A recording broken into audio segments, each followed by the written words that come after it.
You've heard the news, you've seen the headlines. China is tightening its grip on the global supply of critical minerals.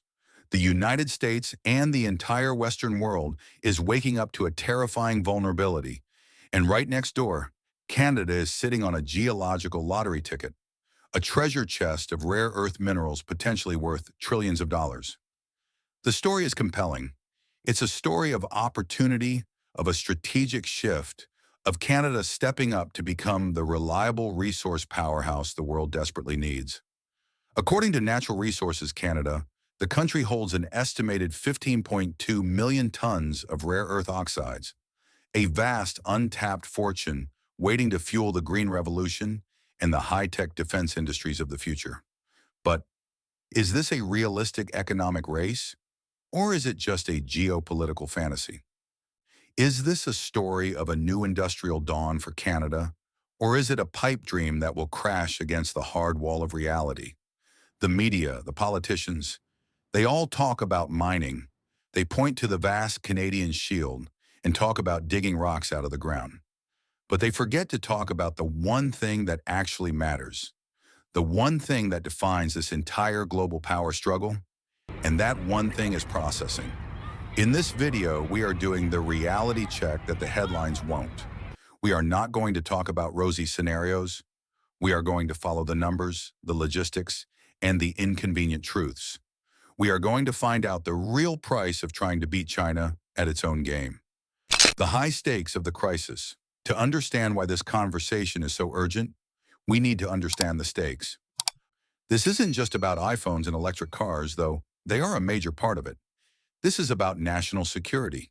Let's be very clear about what these rare earth elements are used for. Take the F-35 fighter jet, the backbone of modern air forces. Each one requires approximately 418 kilograms or 921 pounds of rare earth materials for its advanced sensors, electronics, and guidance systems.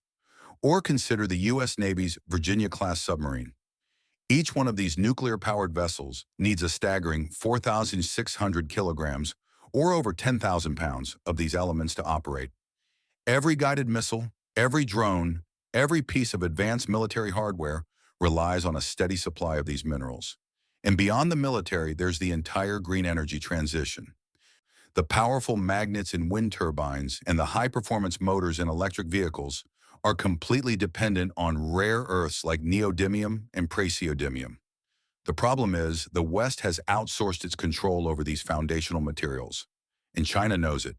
They aren't just a supplier, they are the supplier, and they have begun to use this dominance as an economic weapon.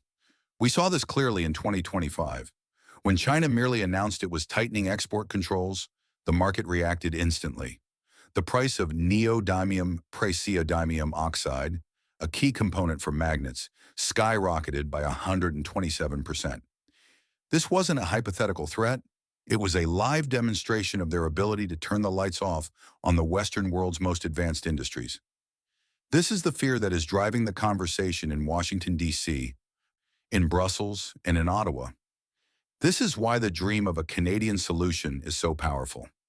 Canada, on paper, a resource superpower.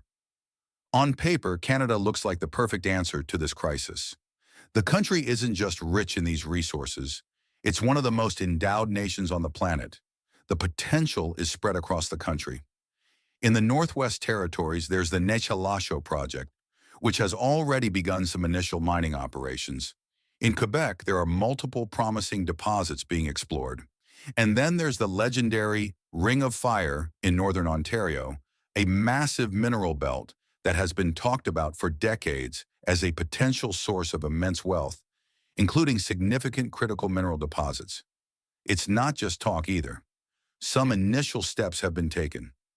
A company called Vital Metals has been working to get a processing facility operational in Saskatchewan, aiming to be one of the first to produce separated rare earth oxides in North America. When you look at a map, when you look at the geological surveys, the conclusion seems obvious. The United States has a massive, urgent demand for a secure supply chain. Canada has the raw materials sitting in the ground. It seems like a perfect match, a golden opportunity for Canada to build a new, high-value industry for the 21st century, securing its own prosperity while solving its closest allies' biggest strategic problem. This is the dream, and it's a very compelling one. But now we have to talk about the reality. The brutal reality, China's processing stranglehold. The dirty secret of rare earths. The single most important fact in this entire discussion is the difference between mining and processing. And this is the fact that is almost always misunderstood. Mining is just digging rocks out of the ground. It's difficult, it's expensive, but many countries can do it. The United States has rare earth mines, Australia does. And of course, Canada has the potential. But the raw ore that comes out of the ground is useless. It's a chunk of rock containing a messy combination of 17 different rare earth elements, all chemically bonded together. The real challenge, the real source of power, is in the next step, processing. Processing or refining is a highly complex, multi-stage chemical process that can involve 10 to 15 different steps. It involves crushing the ore and then using a barrage of acids, solvents, water, and other chemicals to painstakingly separate each of the 17 elements from one another. This is not mining. This is heavy industrial chemistry, and this is where China's dominance is absolute. Let me give you the single most important number of this video, courtesy of the U.S. Geological Survey. China mines around 70% of the world's raw rare earth ore, but it processes nearly 90%. Let that sink in. Even the ore that the United States currently mines at its Mountain Pass facility in California is put on a ship and sent to China, because they are the only ones with the industrial scale to process it economically. Let me offer an analogy. Mining is like growing coffee beans. Processing is like owning 90% of the world's coffee roasters, coffee shops, and delivery trucks. It doesn't matter who grows the beans if you control every other step of the process that turns that bean into a cup of coffee. That is the position China's in. They control the entire value chain. And understanding why they have this control is the key to understanding why Canada's dream faces such enormous hurdles. Why China really dominates. China's stranglehold on rare earth processing didn't happen by accident. It was the result of a deliberate, state-directed industrial strategy that began over 30 years ago. It's a strategy famously summarized by former leader Deng Xiaoping in 1992 when he declared, "The Middle East has oil, China has rare earths." This wasn't just a statement of fact, it was a statement of intent. They achieved this dominance through three key advantages that are almost impossible for a Western nation to replicate. First, state subsidies and a strategy of predatory pricing. For decades, particularly in the 1990s and early 2000s, China pursued what became known as the white cabbage price strategy. They flooded the global market with rare earths sold at, or even below, the cost of production. The goal was simple: to make it economically impossible for any foreign mine to stay in business. Chinese rare earth companies, being either state-owned or heavily subsidized, could absorb these losses indefinitely. They received cheap loans, cheap energy, and direct financial support. This means they can operate on margins that would bankrupt a private Western company in months. They can undercut any competitor on price, weaponizing the market to drive rivals out of business whenever a threat emerges. Second was the acquisition and development of intellectual property. Over the decades, China invested heavily in the science of rare earth separation. They sent their scientists abroad, bought up patents, and reverse-engineered Western technologies. They then perfected their own proprietary techniques for solvent extraction, the complex chemical process at the heart of refining. They built up a deep well of engineering talent, a specialized workforce, and an institutional knowledge that simply does not exist at scale anywhere else in the world. To build a processing plant is one thing. To find the hundreds of chemical engineers and metallurgists who know how to run it efficiently is another challenge entirely. But the third, and arguably the most important advantage, is what we could call the environmental advantage. And I use that term with heavy irony. The truth is that rare earth processing is an incredibly dirty, toxic business. The process involves vast quantities of hydrochloric acid, sulfuric acid, and other dangerous chemicals. And for decades, China was willing to pay an environmental price that no Western democracy would ever accept. The most infamous example is in Baotou, Inner Mongolia, the world's capital for rare earth production. There you can find vast, eerie tailings ponds, artificial lakes filled with a toxic sludge of chemical and radioactive waste from the nearby processing plants. This waste, which contains acidic compounds and low-level radioactive elements like thorium, has contaminated groundwater, poisoned farmland, and created a stark, barren landscape that looks like something from another planet. This is the environmental cost of the cheap rare earths that power our modern world. It's a cost that was paid by the people and the environment of regions like Baotou. It is a cost that allowed China to build its monopoly. They built their dominance on cheap capital, deep expertise, and a willingness to ignore environmental consequences that would be unthinkable in a country like Canada. This is the machine that any competitor is up against, and we have a perfect historical example of what happens when a Western company tries to go head-to-head with this machine. A case study in failure, the collapse of Molycorp. For anyone who thinks building a North American rare earth supply chain is straightforward, they need to learn the story of Molycorp. For many years, the Mountain Pass mine in California, operated by Molycorp, was the world's largest producer of rare earths.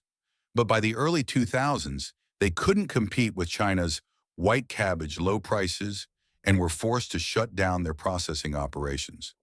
Then around 2010, after a diplomatic spat where China threatened to cut off supplies to Japan, prices for rare earths spiked and a panic set in across the Western world.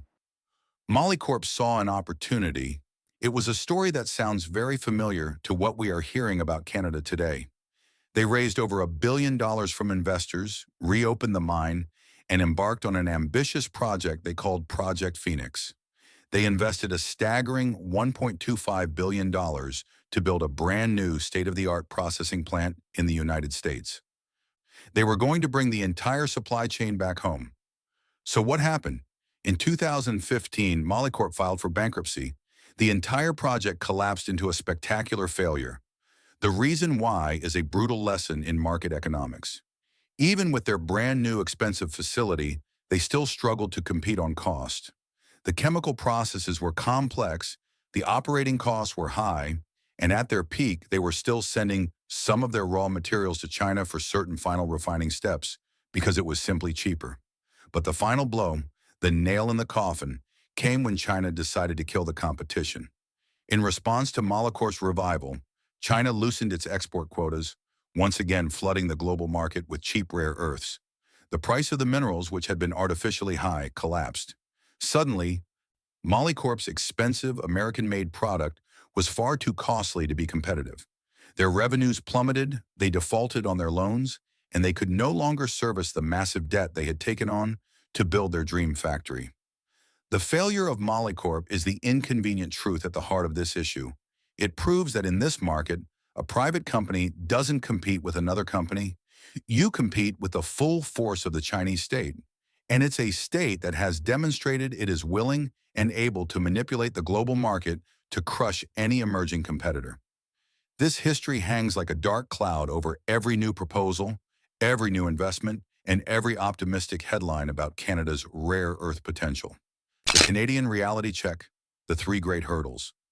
So, with this context in mind, let's apply a sober reality check to the Canadian dream. Canada has the rocks in the ground. That is not in dispute. But to turn those rocks into the materials needed for an F-35 or an electric vehicle, it must overcome three immense hurdles. Hurdles that are fundamentally different from the challenges China faced when it built its industry. These are the environmental hurdle, the capital hurdle, and the timeline and infrastructure hurdle. Hurdle number one, the green trap. The first and perhaps largest hurdle is what I call the green trap. This is the central paradox of the clean energy transition. To build a green economy full of EVs and wind turbines, we need to mine and process some of the dirtiest materials on Earth, and Canada operates under a completely different set of rules than China. The Canadian legal framework for mining is one of the most stringent and complex in the world. It's a multi-layered system designed to protect the environment and respect human rights. But it is also incredibly slow. First, there's the federal level, governed by the Impact Assessment Act. This requires any major project to undergo extensive, multi-year studies to assess its potential environmental, social, and health impacts. Then there's the provincial or territorial level. Each jurisdiction, whether it's Ontario, Quebec, or the Northwest Territories, has its own powerful Ministry of the Environment and its own set of laws and regulations that a project must comply with. A project needs approvals from both levels of government. And critically, woven through all of this is the constitutional duty to consult with First Nations and Indigenous communities. This is a legal obligation affirmed by the Supreme Court of Canada for the government and companies to consult with and accommodate the concerns of any Indigenous group whose traditional lands or rights might be affected by a project. This is a fundamental part of the Canadian legal landscape, and it's a process that rightfully ensures local communities have a voice. It is also a process that adds years, and sometimes decades, to a project's timeline, often involving legal challenges that can go all the way to the Supreme Court. We have seen this play out time and time again. The proposed Prosperity Mine in British Columbia, for example, spent over a decade in the environmental review process before ultimately being rejected due to concerns from local First Nations and its potential impact on fish-bearing lakes. Now let's add the specific, dirty chemistry of rare earth processing into this already complex legal framework. As we discussed, the process uses a cocktail of harsh chemicals to dissolve the ore. But the most difficult byproduct, the one that makes regulators and communities most nervous, is radioactive waste. As the U.S. Environmental Protection Agency confirms, the process chemically concentrates naturally occurring radioactive materials that are found in the ore, specifically thorium and uranium. This creates what is known as TNORM waste, technologically enhanced naturally occurring radioactive material. It's typically low level, but it is still radioactive, with a half-life that can be thousands of years. It needs to be managed and stored safely, essentially forever. This raises the politically toxic question: where do you put this waste? In whose backyard are you going to build a permanent disposal facility for low-level radioactive material? This is a political and social nightmare that can stop a project dead in its tracks for years. When you combine this complex legal framework with the specific challenges of radioactive waste, you get a project timeline that is simply staggering for the modern economy. According to the International Energy Agency, the global average timeline for a mining project, from the point of discovery to the first day of production, is 16 years. A more recent report from S&P Global, looking at mines started in the 2020s, puts that number even higher, at 17.8 years. Let's be conservative and say a project in Canada could be done in 10 to 15 years. That's a decade and a half of environmental assessments, community consultations, legal challenges, and permitting, and that's before a single shovel even hits the ground. This isn't just red tape. This is the fundamental cost of operating in a democratic society that values environmental protection and Indigenous rights. It's a cost China never had to pay. Hurdle number 2, the capital hurdle. The second great hurdle is the sheer cost of it all and the psychology of the investors who are being asked to provide that capital. The numbers are daunting. Let's break down the capital expenditure, or CapEx, required for a hypothetical project. First, you need the mine itself. A modern rare earth mine, depending on its size and location, can cost anywhere from $500 million to over $1 billion just to build. But remember, as we've established, the mine is the easy part. The rocks are worthless without the next step. You then need the specialized processing and refining plant. Based on historical examples like Molycorp and current project proposals, a dedicated separation plant that can turn ore into high-purity individual rare earth oxides costs between $500 million and $1.2 billion. And the most expensive and technically difficult part of that plant, the complex solvent extraction circuit, can account for a third of that cost alone.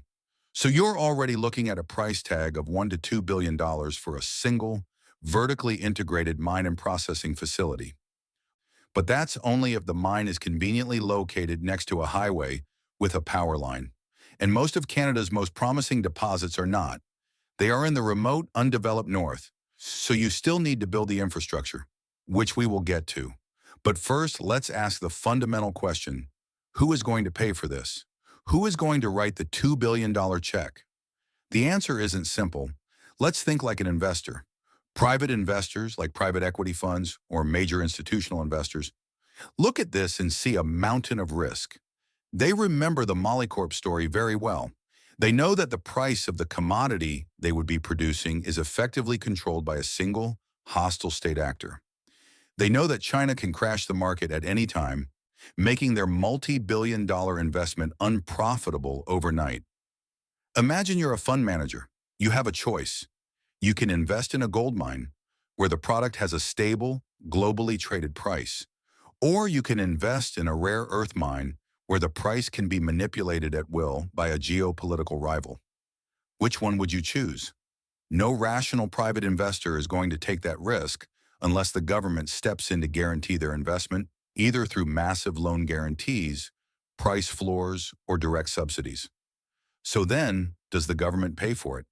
This is the path we are currently on, with both the Canadian and U.S. governments offering grants and loans to kickstart these projects. But this means the Canadian and American taxpayers would be asked to subsidize these massive corporations. We would be paying billions of our own tax dollars to build an industry from scratch, just to produce a product that is fundamentally more expensive than the one sold by the state-sponsored monopoly in China. We are not just talking about building a single factory. We are talking about building an entire industrial ecosystem from the ground up. The mines, the chemical plants, the research labs, the skilled workforce of metallurgists and chemical engineers. All of it has to be created from scratch, at a huge cost. This is the monumental capital hurdle that must be overcome. Hurdle number 3, the timeline and infrastructure. Hurdle. The final hurdle ties the first two together, the crushing reality of time and geography in the Canadian North. There is a fundamental mismatch between the urgency of the West's need and the reality of Canada's pace. The Pentagon, the EV manufacturers, the tech companies, they need a secure supply chain now. They are worried about their 2025 to 2027 production lines.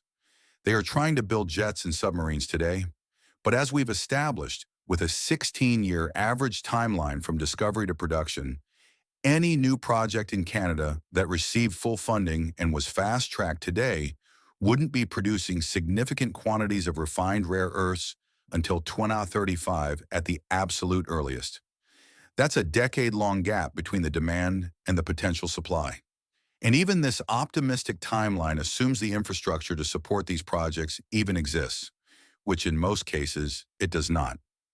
Let's use the Ring of Fire in Ontario as a real-world, tangible example. This is a region that has been hyped for years as a trillion-dollar mineral deposit, rich in chromite, nickel, and other critical minerals. But where is it? It's in the Hudson Bay lowlands of northern Ontario, a vast and remote area more than 500 kilometers from the nearest major city. There are no permanent, all-season roads. There are no rail lines. There is no connection to the provincial power grid. The region is a vast expanse of muskeg, a type of swampy bog that is frozen for much of the year, but becomes a wet, unstable marsh in the summer. It is incredibly difficult and expensive to build on. To develop the Ring of Fire, you don't just need a mine. You need to build a 300-kilometer all-season road through this challenging terrain.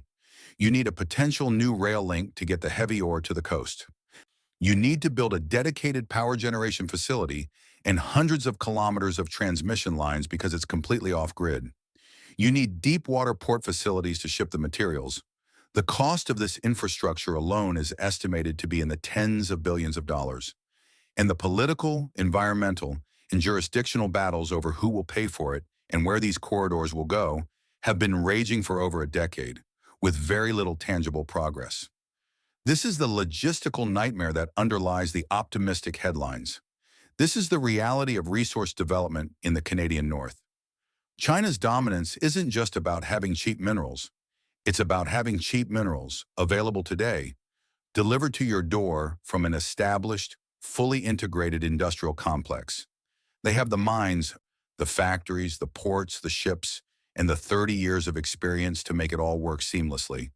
Canada has rocks in a swamp, hundreds of kilometers from the nearest road, and the path to get from one to the other is incredibly long, incredibly expensive, and fraught with challenges that China never had to consider. The sober verdict and the realistic path forward. The verdict, an expensive insurance policy. So after this reality check, what is the final verdict?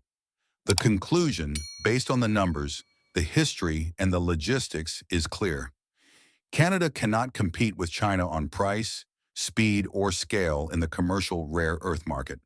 From a purely economic standpoint, it is unviable. Any Canadian-produced rare earths will be significantly more expensive and will take over a decade to bring to market in any significant quantity. So, does that mean the opportunity is just a fantasy? Not exactly. It means we have been asking the wrong question all along. The question isn't, can Canada compete with China? The real question is, what is the true strategic role for Canada's rare earth resources? And the answer is not to be a competitor. The answer is to be an insurance policy. Canada is a high-cost, slow-to-build, but politically stable source of supply. It is a last resort, a strategic reserve in the ground.